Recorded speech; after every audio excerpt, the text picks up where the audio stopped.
এই মোবাইলের কারণে কিডনি দুর্বল, হার্ট দুর্বল, ব্রেন দুর্বল, চরিত্র তো নাই, লেখাপড়াও নাই, যৌবন নাই, আছে নাই, সব ধ্বংসের পথে। চেহারার মধ্যে কোনো উজ্জ্বলতা নাই, কোনো নূর নাই। এক ঘরের মধ্যে ৩-৪টা রুম আছে, এক রুমে ছেলে, আর এক রুমে মেয়ে, আর এক রুমে মা বাপ। অধিকাংশ ঘরের হালাত এত দুর্বল যে পুরা রুমে রুমে জেনা চলে, চোখের জেনা, কানের জেনা, মোবাইলের মাধ্যমে সারা রাত শুধু মোবাইলের গুনাহ। যেই পরিমাণ গুনাহ করিয়েতে তো আল্লাহ ঘুমের মধ্যে ঠাডা দেওয়া দরকার ছিল, মুহাম্মদের উম্মত হওয়ার কারণে এই গজব আল্লাহ দেন নাই।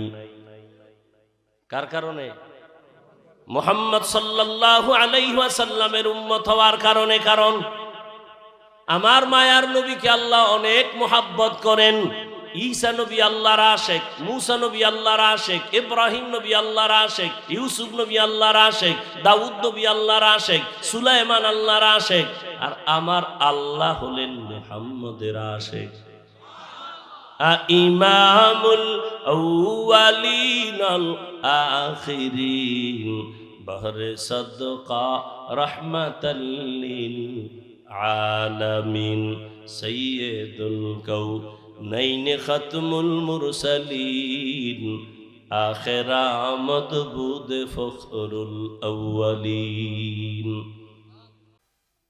আপনাদের ক্ষতি হইয়া যায়, তাহলে এই জিন্দেগির আর ভ্যালু কি? তবে সমস্যা, দাওয়াত আমাকে যারা দিতে যায় এগোর সাথে আমরা কথা বলি যে ভাই আমার এই টাইমে দিবেন, এইভাবে বয়ান, কারো কোনো বক্তব্য থাকলে আমার বয়ানের আগে শেষ করবেন, আমি বয়ানের মধ্যেই মোনাজাত দিয়ে দিব। বিশেষ করে আমি চিন্তা করি যাতে মাহফিলটা বরকতপূর্ণ থাকে, কোনো দিক থেকে এই মাহফিলের বরকত নষ্ট না হয়। যারে কই হে তো মানে পারে না, জীবন দিয়া ফেলাবে দাওয়াত নেওয়ার সময়, কিন্তু এর সাথে তো আর যারা আছে এরা শুনে নাই কি বলছে। এ তো কয় হ্যাঁ হুজুর যা বলেন। ওই একজনে কয় হুজুর আগে খালি দোয়াটা করে চলে যাবে। এত আবেগ, ওয়াজ করা লাগবে না, খালি দোয়া করে যায়। একজনে না দাওয়াত দিতে যায় কইছে, যদি আমি আইয়া দোয়া করে যাই, কেউ দোয়ায় তো বইব না, তো হুজুরে কে আইলো আর কেন আনলো? আমি এই জন্য বললাম যে না, আমার দ্বারা যেন অন্তত কোনো দ্বীনি প্রতিষ্ঠান, মাহফিল আমার দ্বারা ক্ষতি, আমি একা একাও মোনাজাতে বলি আল্লাহ আমার দ্বারা যেন দ্বীনের ক্ষতি না হয়, আমি যেন কারো বরদোয়ার পাত্র না হই। আমার কোনো পুঁজি নাই, মুরব্বীদের দোয়া নিয়ে চলি। হেডু আপনাকে বরদোয়া লয়ে যদি হারাই, এর সে দূরে থাকা ভালো। আল্লাহ হেদায়াত আমাকে দান করেন।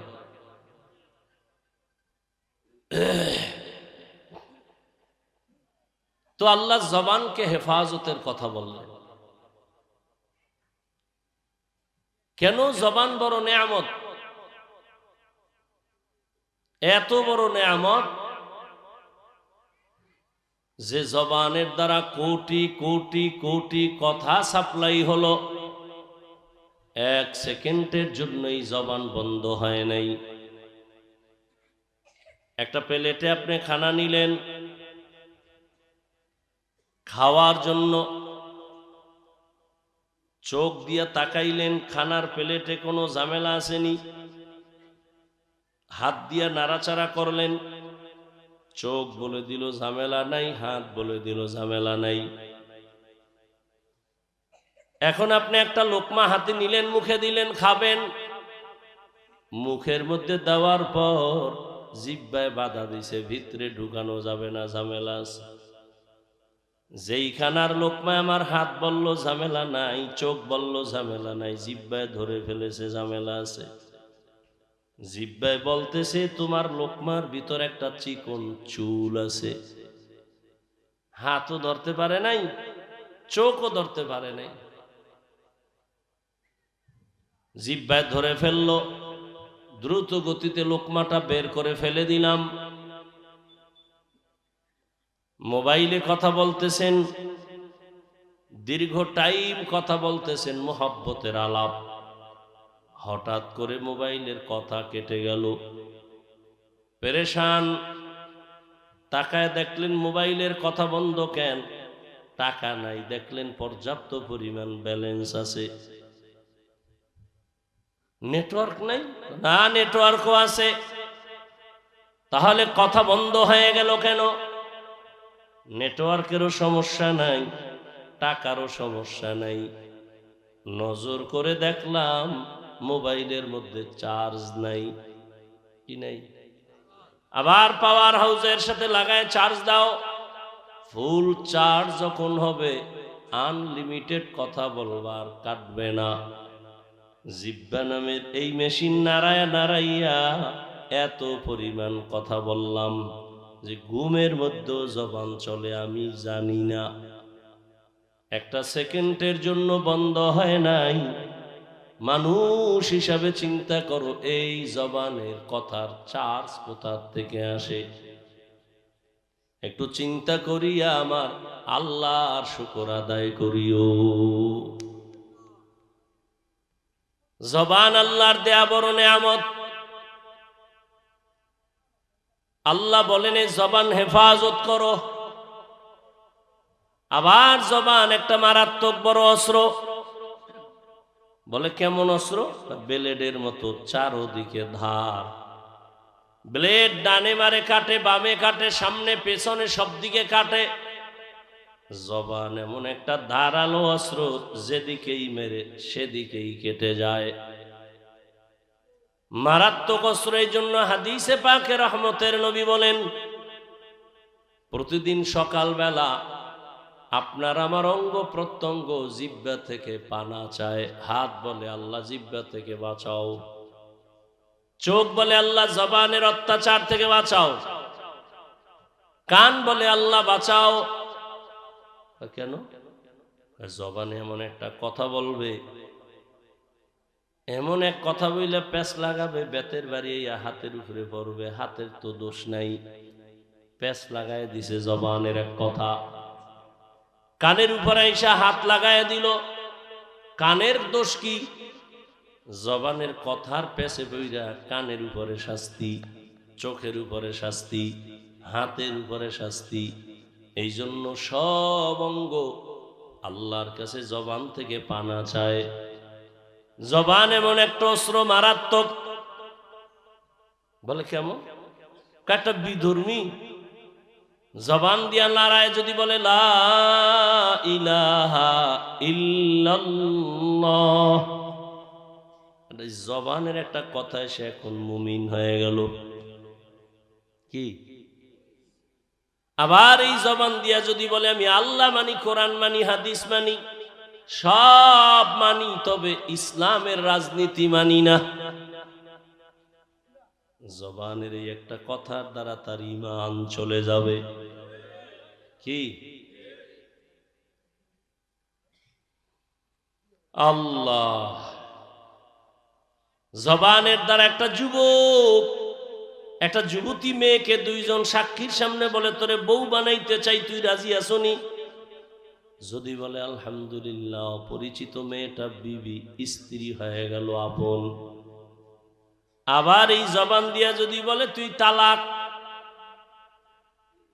দেখছেন নি ভেজাল গুলো হাতে লাগাইছে, এক জবানেই চলতেছে। এজন্য মানুষ বলে মুখের কথায় জয়, কথায় ক্ষয়। এই জবানের একটা কথা, এই জবানের কথায় পরিচয় দেয় আমি ভালো না খারাপ। জবানের কথায় পরিচয় দিবে আমি মূর্খ নাকি আলেম। জবানের কথায় পরিচয় দিবে আমি বেঈমান নাকি মুমিন। জবানের একটা আওয়াজ আমাকে পরিচয় দিবে আমি পশু না আমি মানুষ। তবে জবানটারে লাইন মতো চালাইতে হবে। কিন্তু এটা এমন এক অস্ত্র, এটারে কন্ট্রোলে রাখা যায় না, চাইলেও রাখতে পারি না। বলে কেন? হাত অন্যায় করে হাত বেঁধে রাখা যায়, অন্যায় করবে না। পা যদি অন্যায় দিকে দৌড়ায় পা বেঁধে রাখো, আর দৌড়াবে না। কান যদি অন্যায় কথা শুনে পট্টি লাগায় দাও, আর শুনবে না।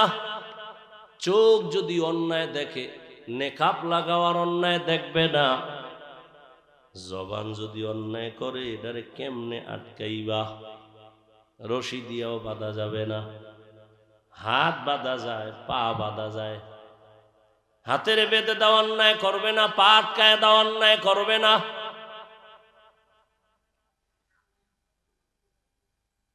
এক পাঠানের বাড়ি চোর ঢুকছে, আর এক পাঠান, দোনোটাই কি ঢুকছে মাত্র ধৈর্য ফেলাইছে, ধৈর্য তার পাও দুইটা খুঁটির সাথে বেঁধে ফেলছে। কি বানছে? পাও বাইন্দা ওরে বয়ে থুইয়া থানায় যায়। মধুখালী থানা না? থানায় গিয়া ওসি রেখা, এ ওসি সাহেব তাড়াতাড়ি বাড়ি আসেন। কেন? আমার বাড়ি পাঠান নামের এক চোর ঢুকছে, ওরে বান্দা রাখছি। কেমনে বানছো? কয় দুই ভাও বান্দা খুঁটির লগে বয়া রাখছি। হাত বানছো? কয় না, হাত বান্ধি নাই। কিন্তু তুমি কি বলদ নি? তুমি হাত বান্ধো না, তো খুইলা চইলা যাইব। পাঠান মাথায় হাত দিয়া হঠাৎ করে না না স্যার, কোনো টেনশন নেই, আমিও পাঠান, ও পাঠান, আমার মাথায় যেহেতু ঢুকে নাই ওর মাথায় ঢুকবে না, কোনো টেনশন নেই। ওসি কয় তাহলে হাদিয়া যেহেতু পামু, যাইতে অসুবিধা কি?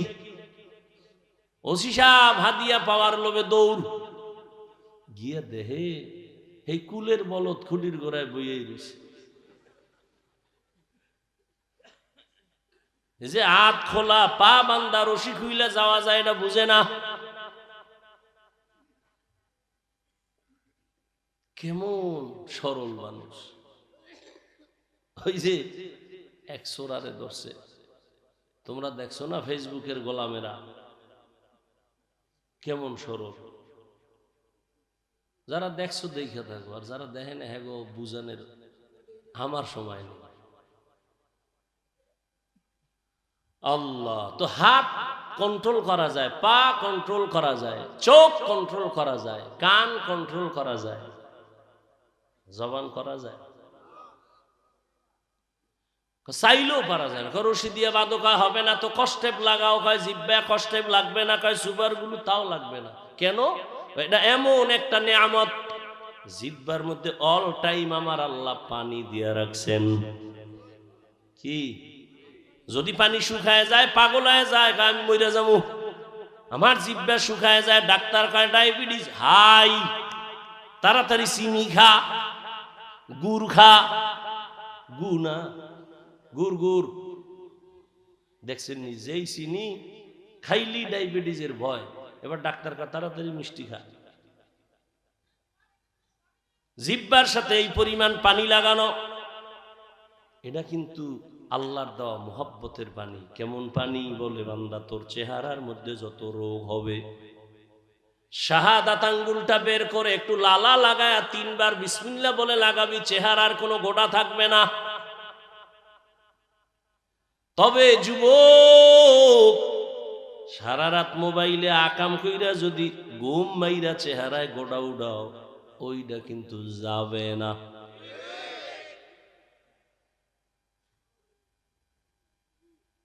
সারা রাত মোবাইল নিয়ে সারা রাত ঘরের মধ্যে কবিরা গুনাহ, কবিরা গুনাহ, কবিরা গুনাহ দেখে দেখে চেহারা নষ্ট।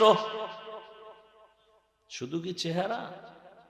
বাসায় গিয়ে গুগলে সার্চ দিবি, যুবকেরা টাচ মোবাইল দেখলে শরীরের কি কি ক্ষতি হয়, চিকিৎসা বিজ্ঞানীরা ডিটেলস ওখানে লিখে রাখছে। আমি শুধু বলি, মিলায়ে দেখবি।